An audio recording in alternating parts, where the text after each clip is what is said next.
And yeah, so hello, I'm Ben. I'm Benjamin Ben on Twitter. Yeah, feel free to give me a shout there or something like that.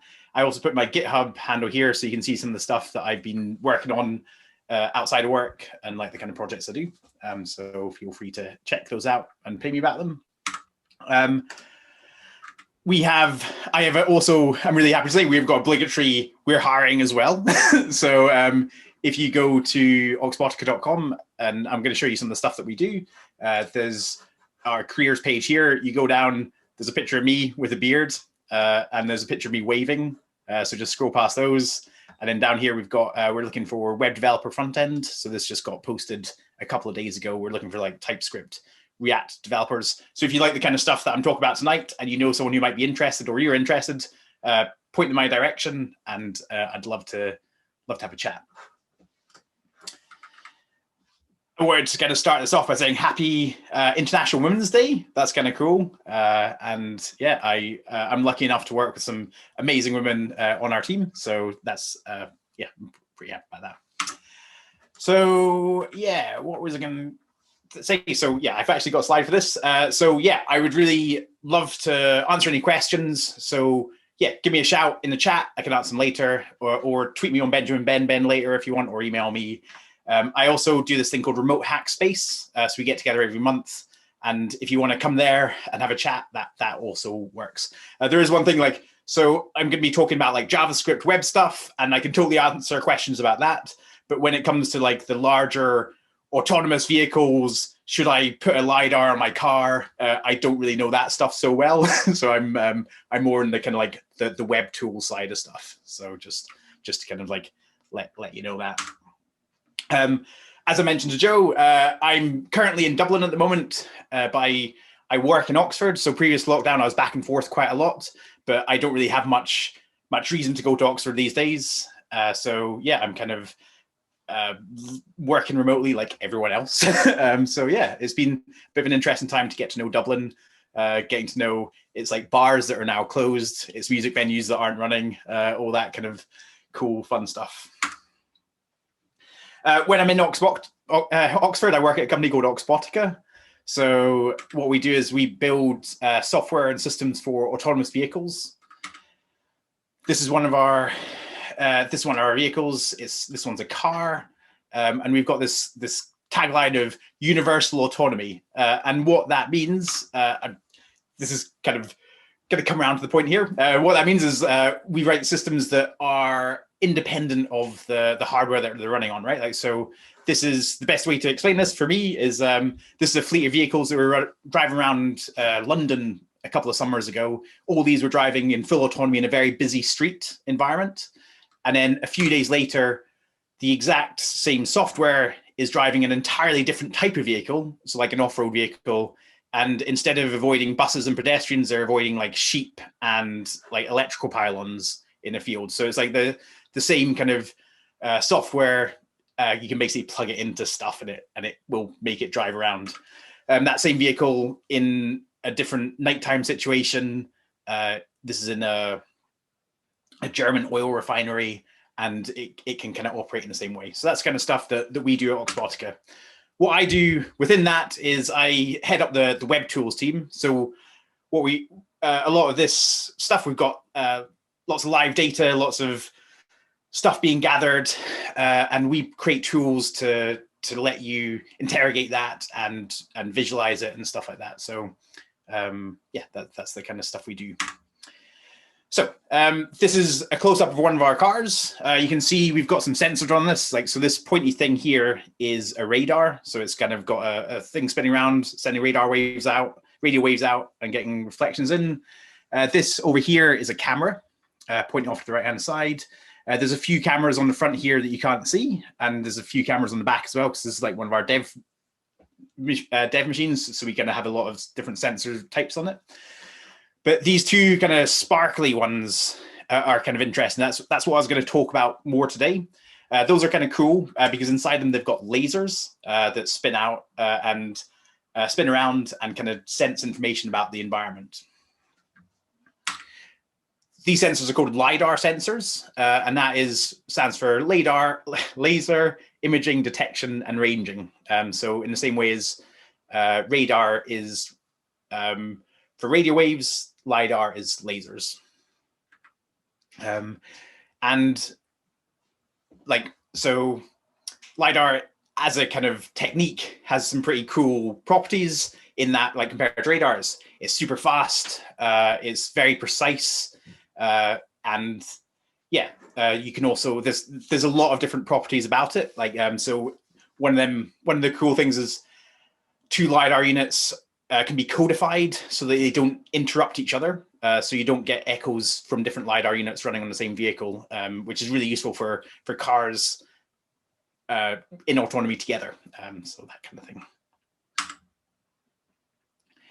This is on that vehicle that I showed, the one on the side. This is the sensor that is on the side of the vehicle. It's called a Velodyne puck or VLP16.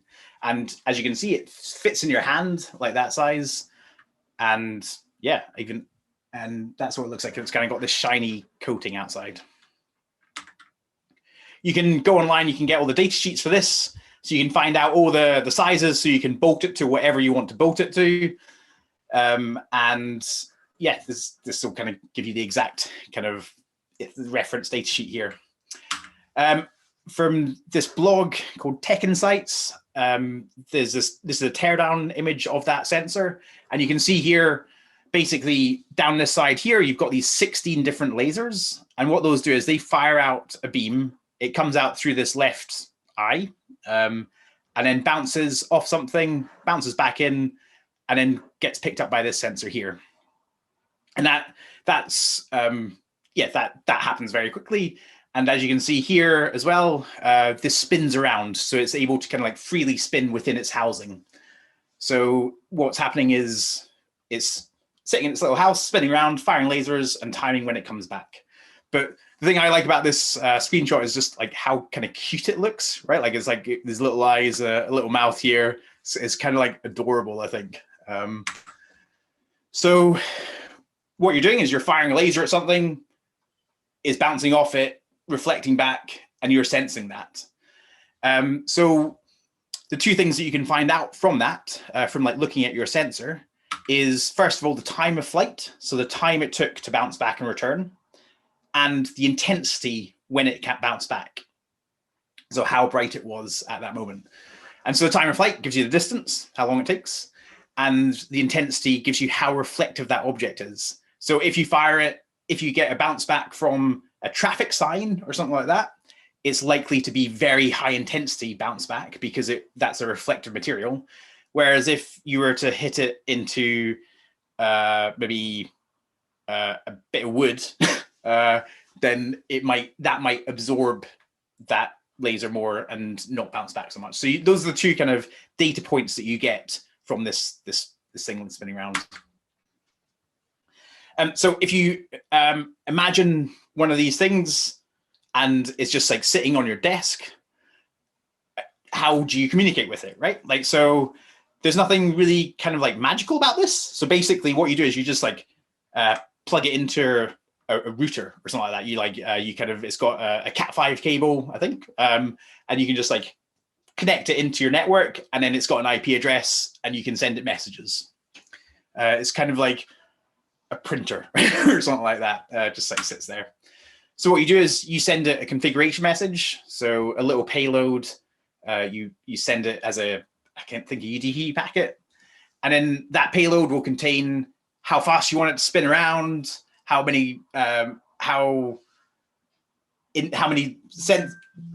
pings you want it to send out, and where you want it to send its messages to. So you might want it to broadcast over UDP broadcast, or you might want to send it to a particular device.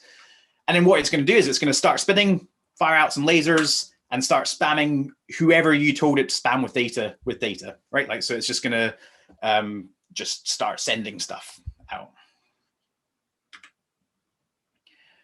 On that same data sheet, you can find out information about the format of those data packets. So this is so the network packets that come out have a particular packet structure. And these ones are zoomed in a little bit here. So I think it's 1242 bytes each packet.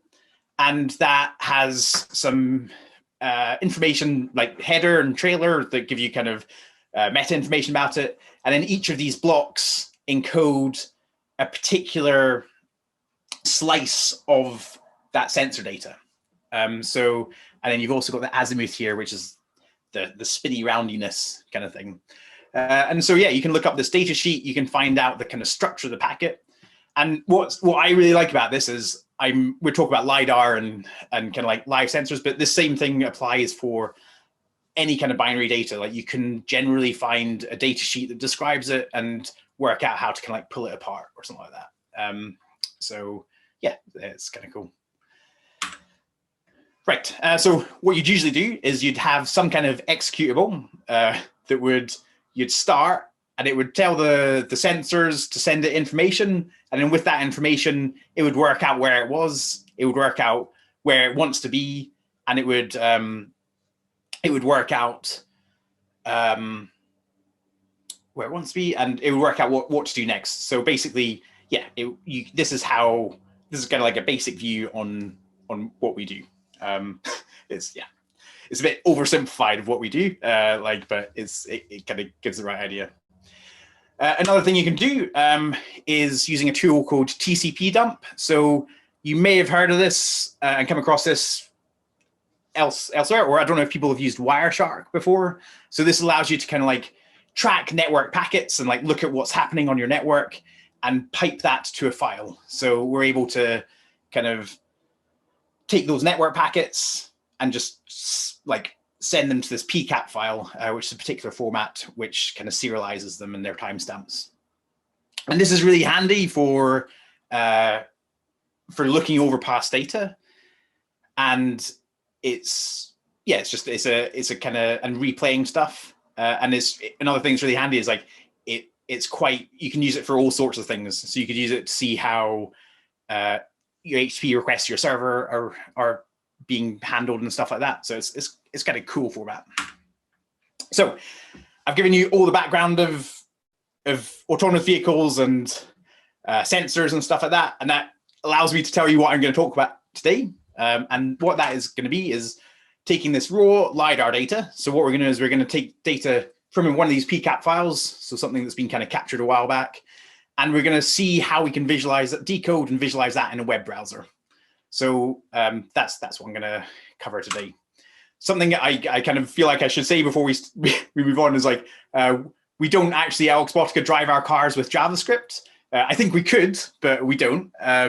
But yeah, so just this is kind of like a side project to just show some of the interesting sorts of data that we do. So I'm not.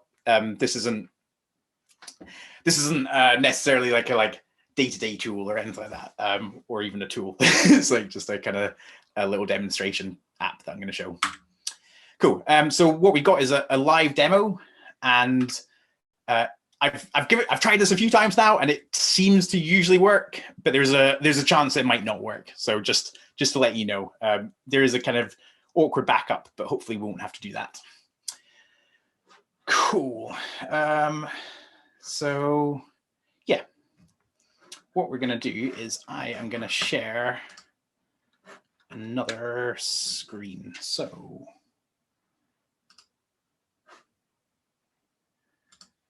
can you see this?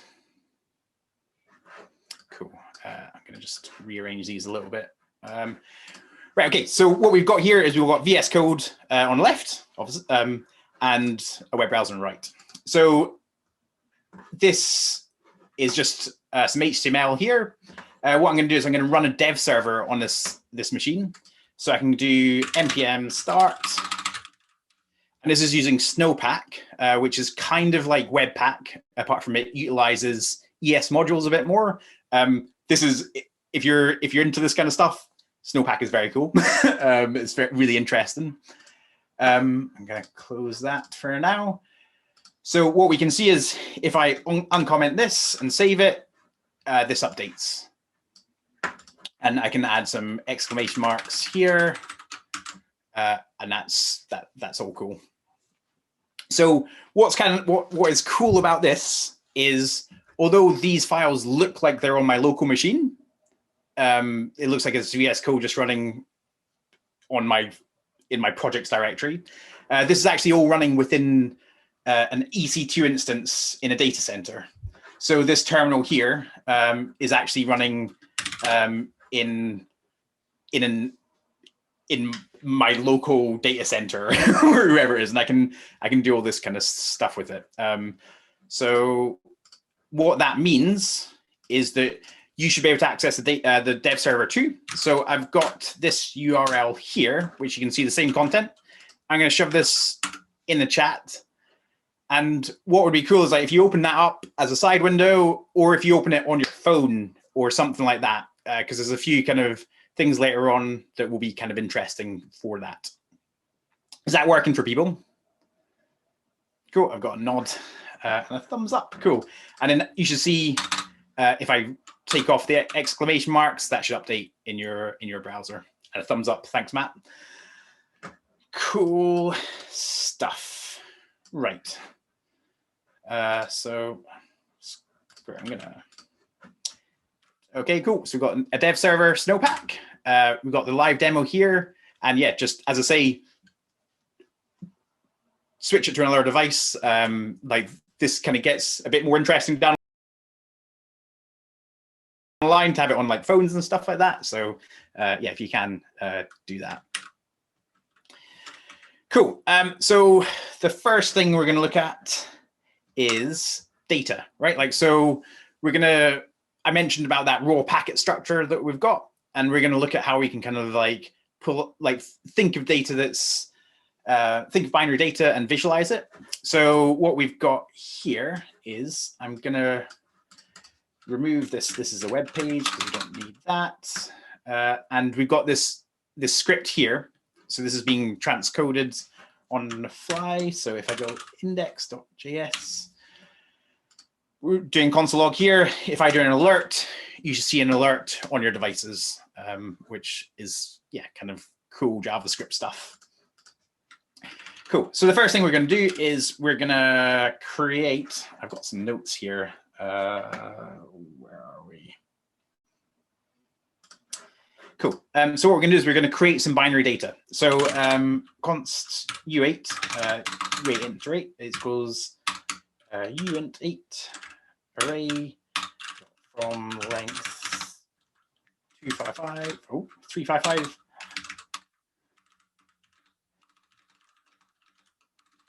Sorry, this is the. I won't live code all of this, as you can see. So what this is doing is length. Right, so this is creating a U8 int array. So this is a typed array here, and I'll make this a bit bigger. What that means is it creates an array view on an underlying buffer. So we've created a buffer that's 255 bytes long, and then this is incrementing that value throughout that array. So if we were to look in here, I can say console.log, because that's how I debug. We can look at this here, and we've got this array that goes from 0 to 255, and yeah, that's it. We've kind of created this raw data. So in JavaScript land, this is going to be like a buffer. So what I'm going to do is I'm going to bring a viewer of this in. So here's something I wrote. And what we can do is, instead of displaying this in the console, we can look at, we can do const UI equals new bytes. And then we can do UI.render U8. Okay, so what this shows in the browser is the raw binary data contained in that typed array. So we've got 0, 0, 0, like this first byte is 0. This last byte is 1,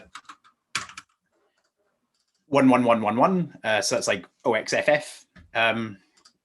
And yes, this is what is literally in that kind of that block of memory.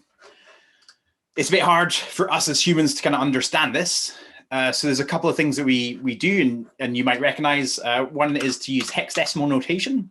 So this is a neat way of expressing bytes in a more efficient way. So instead of seeing zeros and ones, you see 0 to F. And you can see we go up to FF here. And you should be able to see this on your devices as well. And we start from 0, 0. This is a lot more efficient, but it still doesn't allow us to, as a human, quickly visualize what this data contains. So something that's quite nice is to add colorization to this. So if I just do color through here, then we can see that adds this gradient effect. So we can see the low numbers here are 0 and the high numbers are red. So this kind of just adjusts the hue over that value. And this is, just lets us see that data, which is cool. Right, so what I'm going to do is I'm going to, instead of rendering that U8, what we're going to do is we're going to fetch one of these packets. So this is a packet from a LiDAR unit, and we've captured it using a TCP Dump tool. And we're going to take that, pull out the binary data, and then render it through this UI. So what we can do is we can do then res dot array buffer gives us a buffer. Then with the buffer, we can take that and we can say UI render buffer. Cool. So we'll take out that and we'll save that. So we can now, sorry, I need to do this. So we can now see that that raw packet from the LiDAR in the same view. And you can already start to see some kind of like interesting things with this. So you can see that there's this like lead of just ones. So this area here. And we can see there's like a few packets here and here, a few repeated FEs. And what's nice about this is like you can kind of drag it around and see the structure a bit as well. So we can kind of see where things might line up. And you can see there's been some truncated data here just because it's not that useful. So we can switch this to, that was the first packet that went out. We can switch this to the second one. Did that work? Yeah, so you can see as I switch between these two things, it kind of flicks around a little bit. And we're seeing, so that's like, a few milliseconds later, we're getting different data coming through that packet.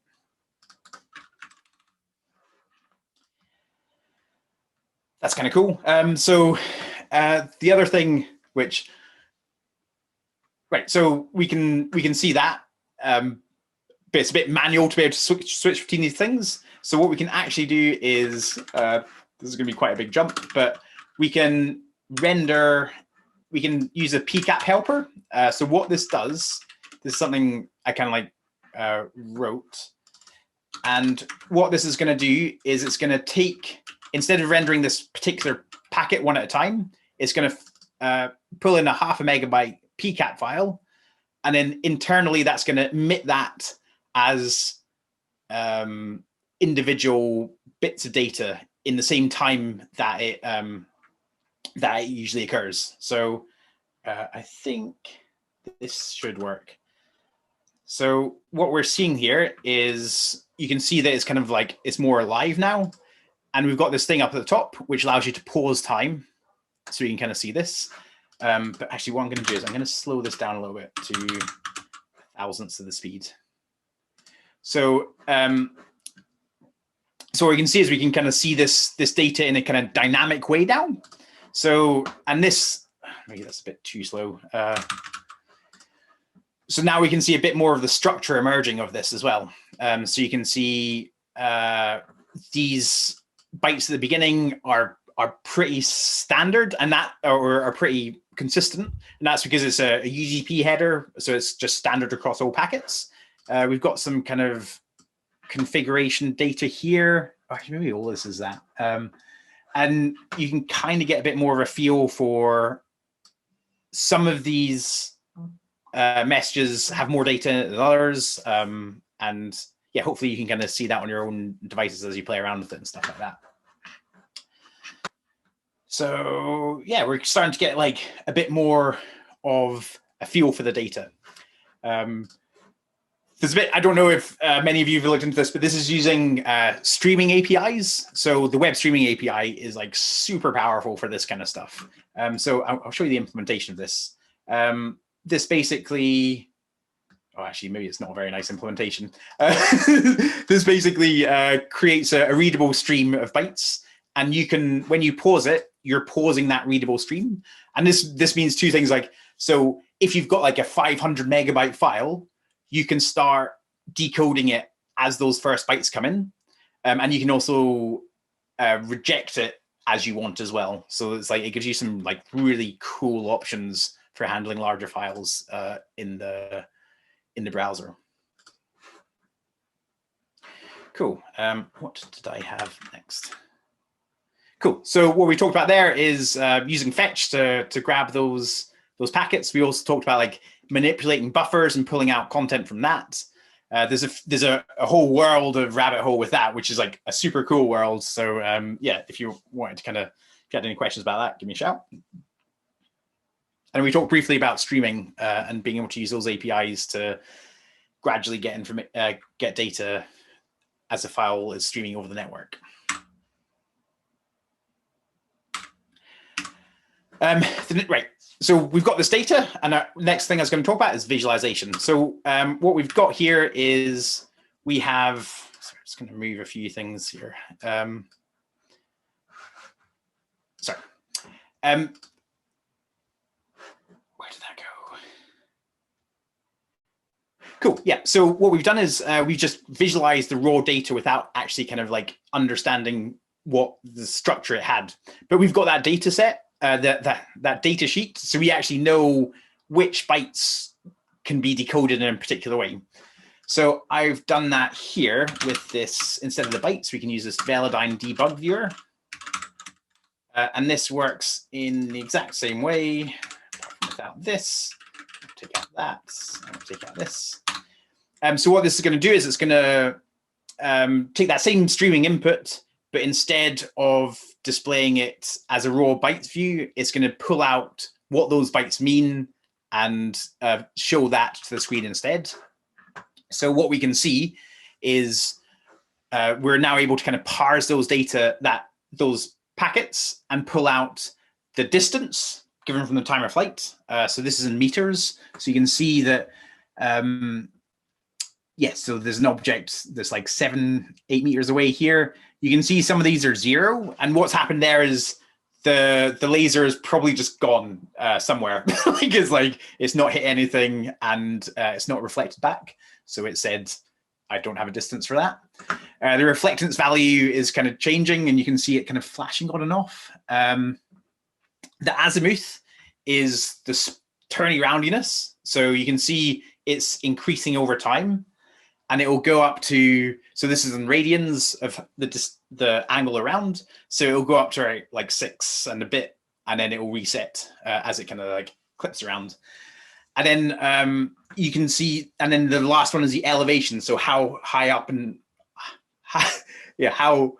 what kind of like vertical elevation it has as well. And you can see there's something interesting, which is like these are interleaved, which is why these reflectances and the distances are kind of like, you can see that data is interleaved as well. Right, so you can, if I pause this here, the boring one,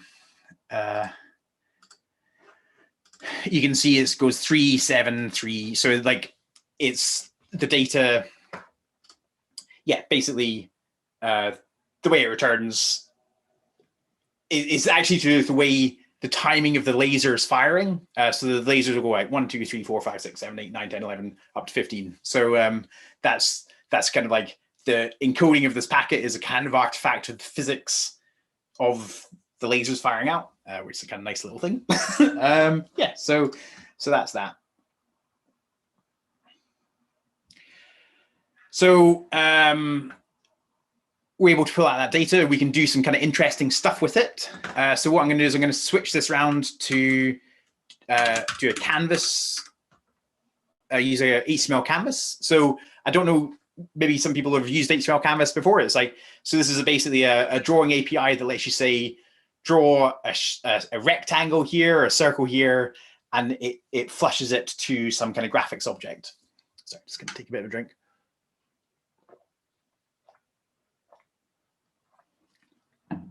And so what this UI does is basically takes those packets and instead of drawing numbers, it's going to plot these as squares.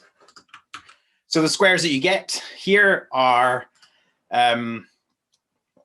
the brightness is a reflectance, I think, and the height is a distance. And it's not a very useful visualization, but it's kind of cool. So you can see that's kind of what you can make out from this is you can make out the turningness, the scan of that laser. You can see this kind of like sweeping across. And if I speed this up a little bit, that should be a bit more obvious. And another thing you can see from this is like it's quite kind of zappy, right? Like so you can kind of like you can almost make out the actual laser firing out and flashing back and stuff like that. So that's what we're getting there.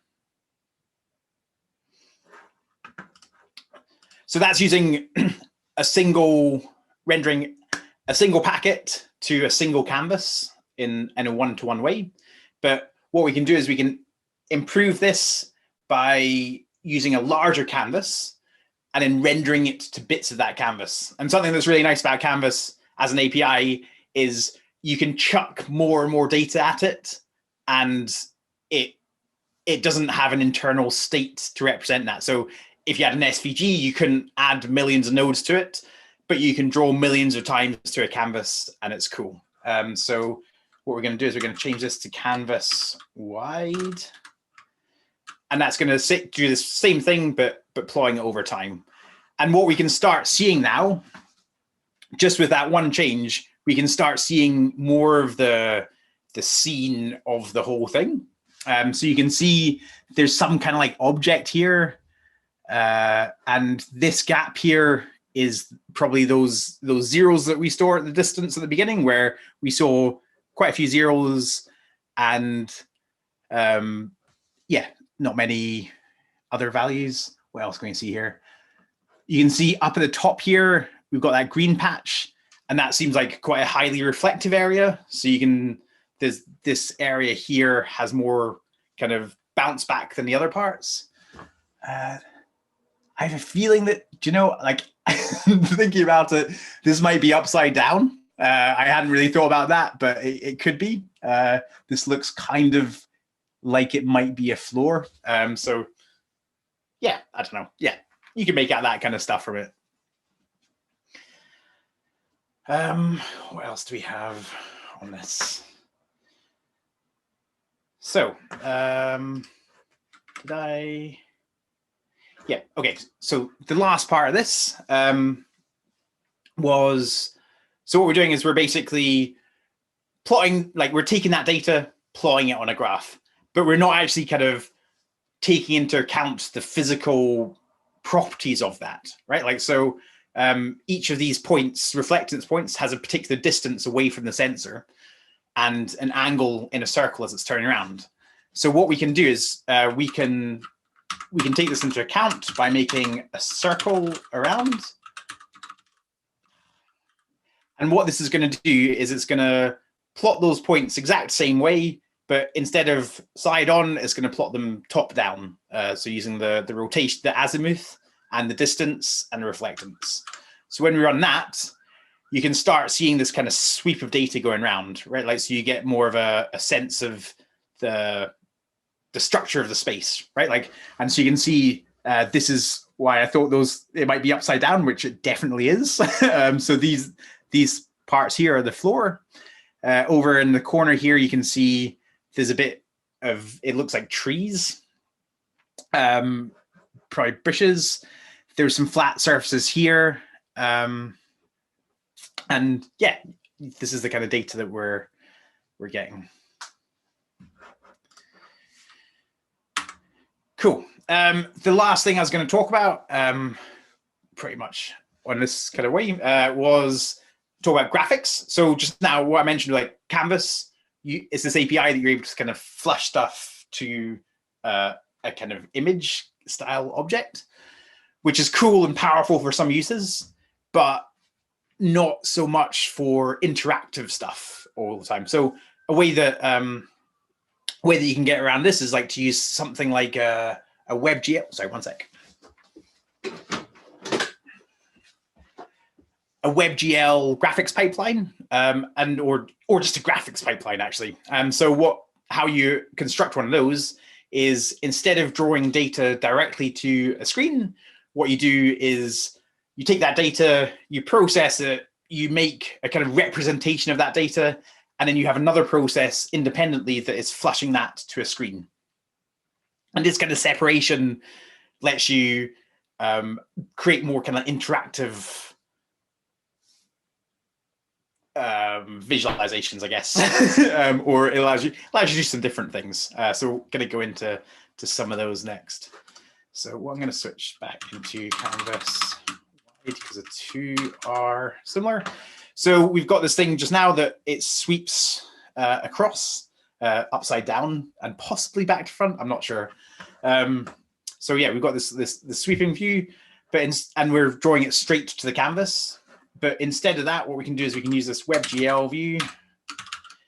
So under the hood, this is using Three.js, and it's just using that thing. So instead of drawing it straight to a canvas, it's taking it, rendering it into a buffer, and then there's a kind of request animation frame loop that is then flushing, rendering that buffer to a screen. So when we do this, we can see it will come in from the side, and it's looking at kind of like, it should hopefully come in from the side. So it's looking a bit more, it's got different colors. You can see this kind of 3D-ness to it. But we can also, because we've separated the data rendering from the data collection, we can actually just like kind of move around this. So our rendering is kind of separate from the interaction. And what's nice about this is like, we've still got that 3D environment, that 3D property. So we can actually kind of explore this view in a bit more, in a realer kind of way or something like that, which is kind of nice. And you should be able to do that on your phones. I don't quite know why that disappeared. Oh, yeah, I do. So yeah, and you should be able to see that. And this has got a bit of an awkward kind of touch interface, but it's kind of cool. So I thought I'd do it anyway. Right. Okay, was that everything? Oh no, actually, yeah, we've got more here. Okay, cool. I don't know if people here are, is there a car there? Yes, there is. We will be able to see that in a sec. There's actually, yeah. So another thing that's nice about this is the efficiency. So what you can see here is I've actually decreased the speed of it by 100 times, like those packets coming through. But because we're taking this approach, we can actually speed this up as well. So I'm going to just put it to like a tenth of the speed, and you can see a bit more of that. In fact, I'm going to just make this start at the beginning here, so you can see it kind of spinning around a bit faster, and we can actually make this just real time, and it'll render kind of like as those packets were captured. Something you can see now is we've kind of run out of data because we've only got 0.5 MB. So I have got some other things here where we can do fair. Sorry about this. Fair 10 MB might work. Yes, that gives us a bit more data. And what's nice is we can still pause this. And there's a question, there's a car there. There's a car here. But we can also see there's cars passing by over here. So as we like look along here, we can see that. Cool. Right. So what we're doing is we're rendering stuff in WebGL now. And I just realized I did something wrong here. So this WebGL uses something called shaders. So this pipeline, you can construct that pipeline to run particular programs in it that operate on the data and visualize it differently. We're going to have a quick look into some of those. So I've got this fragment shader here, It's Vertex Shader. I meant to uncomment that. This is what I was supposed to see, but I kind of jumped ahead. We can ignore that other stuff as well. Right, okay. So what we've got here is we've got some shader code on the left. So this is GLSL. GLSL? Yeah. And this isn't JavaScript anymore. It's a different language. And what you can do is we're writing a Vertex shader at the moment, and this changes properties as vertexes go through the graphics pipeline. And so what we're changing here is the color value for each one. So if I was to set the color value to, oh, I didn't mean to do that. Sorry, one sec. So if I set the color value to 0.0, 1.0, oh, not really sure what's going on there. Oh.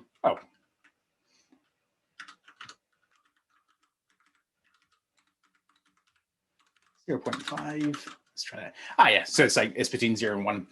Cool. So you can change this color value around, and it maps to different actually output values.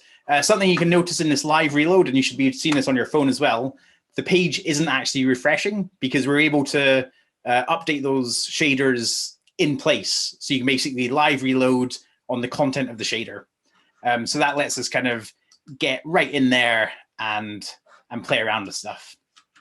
So yeah, we've manually set the color value here, which is getting picked up by this fragment shader here, and that we're using a rainbow soft color map to map that into an RGB value. And then we're doing a few other things in that as well.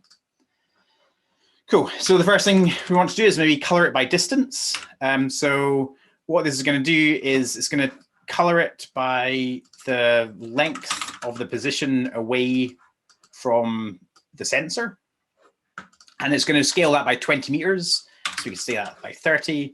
And so what that's doing is it's kind of colorizing by the distance from the sensor, but we can actually GLSL. I'm not so familiar with it, but it's got tons of cool things like, so you can scale it down by different values of that array. So here we're coloring it by the X value of that position, but we can also do X, Y to do, you can kind of combine other things like this. And I think this is called twizzling. Maybe, not sure. But yeah, no, it's kind of a cool language. So that's us colorizing by distance here, but we can also use more complex things. So what this does is it uses a sine wave of that distance. So instead of it just being straight like that, we can get more of a kind of snazzy look here. So I'll change that back to just Y. So yeah, what we're seeing there, you can see that kind of like striped thing, striped effect from colorizing it by a sine of the length of the Z value, so Z axis. Sometimes what we might use this for is seeing the height. So this is quite a useful thing. So you can basically see which objects are higher than others. And we might, yeah, you can play around with this kind of stuff. We've also got uniforms in GLSL. So this is using the position, but also a time uniform, which is incrementing over time. So what this does is allows us to kind of create like dynamic animations. So if I do that, it's rainbowing it by the distance from the sensor plus time. So you can see you get this kind of like this really snazzy effect of colors coming out. And then a more useful thing as well is, which I had enabled before, was showing the intensity, right? Like, so by switching to this view, we can see this is a very reflective object.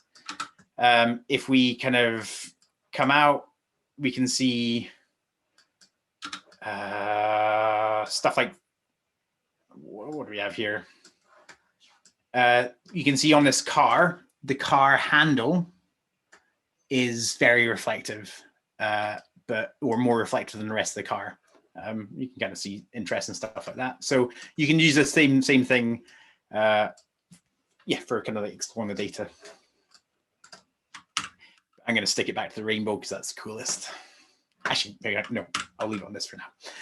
Okay, cool. So we've done the coloring using shaders. So another thing we can do in this particular shader is to alter the size of those points. So the first thing I was going to do is, like, if you look at this thing here, there's something not quite right about it. And one of the things that's not quite right is the points that are close to us are the same size as the points that are far away, which isn't what happens in nature or physics, the world. So what we can do is we can do this size attenuation. And what this means is it takes the distance away from the camera, just straight ahead, and it sizes it based on that. So when I apply this, you can see that now the points close to the camera have been made bigger. And what's nice about this is if you have a play around on your phone, it has a different feel to it, right? Like it feels like a solid object. And that's something, it just feels a bit more natural because just changing that one property. Another thing that can be useful for this is, so these LiDAR points aren't actually straight lines all the time, or they're not always like a kind of, they're actually a cone, right? Like, so they spread out over time, they disperse. We can model that as well. So we can model dispersion, and now the points that are closer to the sensor are smaller, and the ones that are further away are larger. And this is like to represent, if it's at a tree 300 meters away, it will hit quite a wide area on that tree. Whereas if it hits a pavement very close to it, it'll be a very small part. But that's something. We can also, I really love this. I know a lot of you are like visualization people, which is brilliant. This is using the time uniform to also adjust the size. And what this does is it adjusts the size pulsing based on time and intensity. So you can kind of, so you can see these points are kind of like pulsing in and out now. But what's nice about this is they pulse faster if it's a more reflective material, which is like the worst visualization ever. Like I'm kind of proud of it, how bad it is. So if you ever want to steal that, go for it. Have it, it's yours. This thing here hides points if they are those ones that are missing. Doesn't really matter. Cool, right, okay, so that's that. We've talked about graphics, Webgl, all that kind of jazz, shaders. You can now go and write your own shaders and stuff, and I recommend it. It's super fun. It's good. The last thing I want to talk about is, yeah, I'll try and keep it a bit brief, is other devices. So the nice thing about the web is that all of our stuff can run in different browsers. Like, so I can open Firefox, Safari, and see the same content. Sorry, one sec.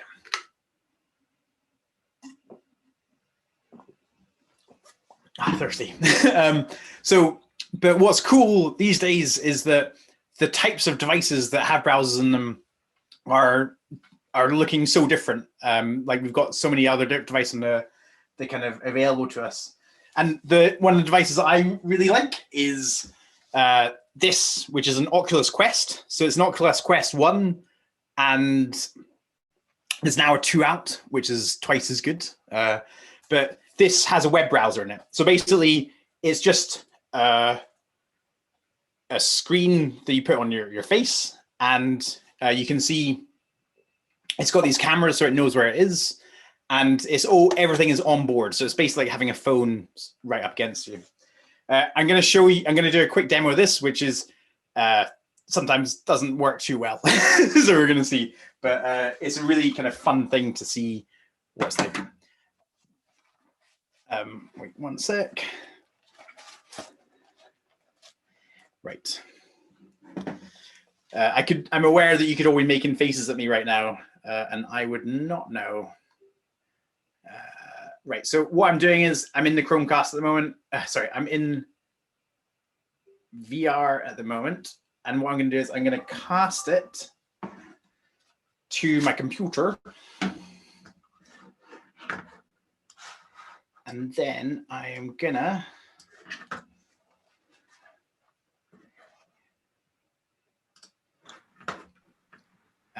you'll just bear with me for 1 sec. Right, are you able to see this? Excellent, thumbs up. Right, okay. Right. So here we are. This is VR. You can see I've got this space. I've got some tables and chairs.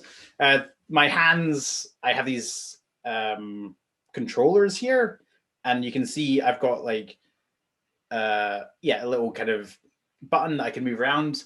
This is a web browser. I've been able to open it here. You can see this is the meetup page that we're on. You can scroll with your with these controllers, and you can kind of visit different things. I was gonna post message, but I didn't have time. In here, I'm gonna go to that dev setup. So what I can do is I can just use these as if I would use a mouse, and I can rotate this around, and it's still quite responsive. I can unpause stuff. And that's cool. So that's what it feels like. That's a browser. But what we can do here is I can change this so that it supports WebXR, which is a relatively new API. And now I've got this button down below which says Enter VR. And so what I can do, if these appear again, is I can click on that, and it takes me into this more immersive mode, right? So I can actually kind of travel around with this quite an odd system, and I can press play by pulling the trigger, and I can kind of get right up next to stuff and have a look at it. So you can see, where are we? I can see right down here, there's a car number plate. It's all kind of pulsing because I added that weird pulsing effect, and it's quite zen. It's quite nice. And yeah, you can kind of like explore the data in a different way. I can step out to this here, and I can actually see kind of vehicles coming towards me and pull out that. I'm just going to change this briefly to 5 megabytes. Just so I can show some kind of interesting stuff here. Cool. So yeah, we've got more data now. So what can we see? Oh, yeah. There's a car that I can walk around the other side of. And yeah, I'm in quite a small space at the moment, but you can get a feel for how this would be. Cool. So yeah, that's using XR with an Oculus headset. All the kind of like web stuff still works. Something that's also quite cool is not everyone has a headset, but a lot of people have phones. So WebXR also works across mobile devices if they support it. So I'm just gonna do the same thing here. Screencast in Foxall. Sorry, 1 sec. Dev.bin. Sorry, this is very much testing my skills for Zoom. Right, okay, so I've got this.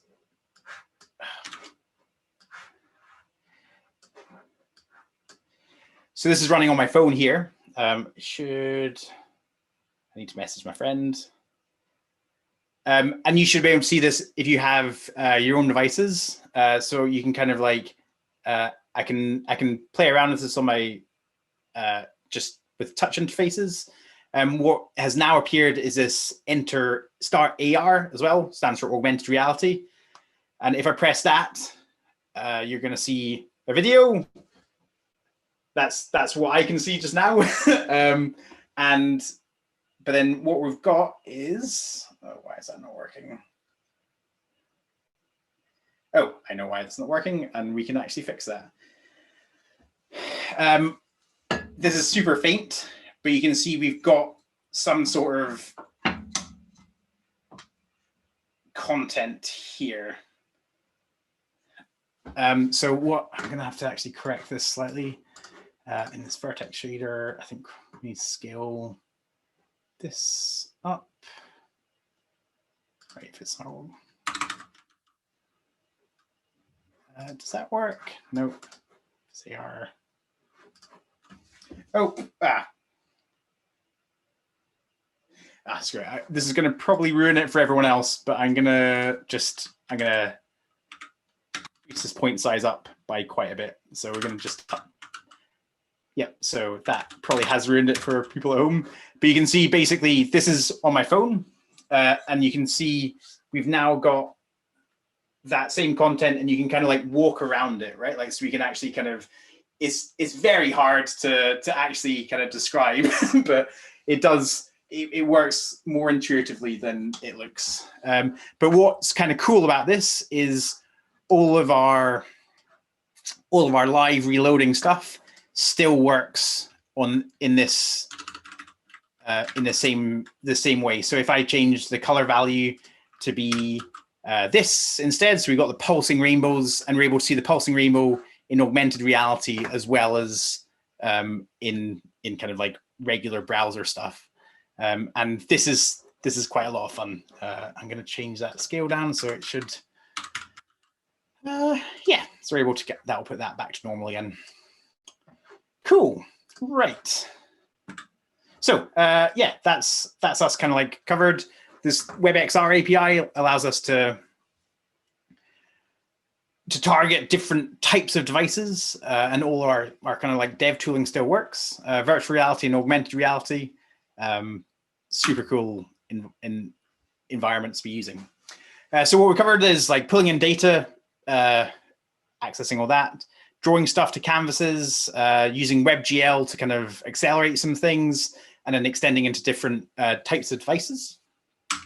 And I think the kind of thing I like about this is like the idea of data exploration. So we basically started from like, how do we pull out what an azimuth is in this kind of stream of data that we're getting, to be able to play in virtual reality with the data sets that we've been kind of showing. I had this slide a little while ago, like about 10 minutes before I started. There's a couple of the things that I quite like that have this data exploration quality, and one that I heard of really recently is dataset.io. So this is something that allows you to kind of package up an SQLite database and gives you all the tools to interrogate it. Super exciting open data, cool stuff. And another one is Observable HQ. So this is, if you've not seen this, this is a really nice kind of exploratory platform for data visualization. And there's a lot of different posts, and yeah, it's just well worth kind of like looking through what people are creating, like, and yeah, a lot of cool open data things happening here. I don't even know what this is, but it looks cool. So yeah, that's that. Thanks a lot for listening. Yeah, that's pretty much all. Oh no, I've got something else. Sorry. Sorry, yeah, I've actually got something really cool to show. Right, actually, have you got time? Yeah, I'd say, well, we've gone over, but yeah, if you want to show us just one more thing, and then we'll take some questions. Yeah, cool. I will show you something really quick. Sorry, I will keep it very quick. Where are we? Voxel projects. Right, opening it here. Okay, cool. So this is a video from one of our tools that we use. So this is a web-based tool, and I'm really happy because I've been given permission to show it. And it's like, part of that is like, it's quite a basic stripped down version of one of the things that we use. So I'm going to share that. So you can see this is from one of our live tools, and you can see there's a lot more data. And if I zoom out, so this is data over time, and you can see how far it goes. So this is outside of our office, and you can make out all these buildings around the side, and you can see out onto the road here. Yeah, so this is combining like maybe a few seconds of data, but actually rather than seconds, it's actually length. So I think this is like either 10 centimeters or a meter of data. What I'm doing is that I'm expanding here to pull in more bits of data. So this is the data collected over this path through our car park. And when we load that, you can see the amount of kind of content we're able to display in the web. And as you explore this, how rich it is. So you can kind of like make out a lot more things in terms of bushes and trees and all that kind of stuff, and people. I don't know what's happening here. Oh yeah, so this is playing with uniforms to kind of visualize it better. So we're able to kind of, we're using the height as a colorization method. This is kind of cool, like, because this is over time. This streak here is actually two people walking alongside the building. But as the car has been going along, that's turned into a streak. So you kind of get these kind of artifacts all along the way. Something that I find really fascinating is, so that streak of these two people walking along, but you can also see here, there's basically two more streaks here, and that's actually a reflection of those people. So the car's been driving along here, the lasers bounced off that window, hit those people, and you've got a reflection in the window here. And you can see here, this is a reflection of that van. And you can actually, in this van here, you can't see inside it because it's been occluded by either the wall or the van itself. But in the reflection, you can see inside it. So you can see the floor of the van reflected in the window in this kind of view. Likewise, this, as far as I know, and I'm pretty sure about this, this stairwell lives on the outside of the building, but we've seen a reflection in that glass. And yeah, that's kind of like some of the data that we're able to play with. Someone asked a question like at the very beginning about colorization of point clouds. And one of the other things is like, because our vehicles have lots of sensors on it, so the lasers that bounce back, the sensors, the data that bounces back doesn't actually have color data in it necessarily. But what we've got is we've got cameras on the cars. So what we can do is we can project those camera images into our point clouds. And that allows us to kind of colorize point clouds. I think it's here going to happen, which allows us to kind of like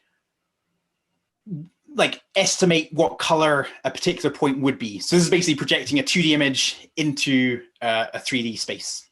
And you get some really interesting things here. I mean, I like that van. But you can see, if I come out here, you can see these points behind are black because the cameras that we're using on this car are on the front of the car. So that means that we were able to kind of colorize the points in front from those cameras, but we didn't have any data for the back, which is cool. And that's the kind of thing. And then this is looking at the reflexivity of particular objects. So you can see these windows are more reflective and stuff like that. Cool. That is amazing. All that I have. So yeah, I think that's it. Thanks. Perfect. Thanks so much, Ben. That was really, really, really fantastic.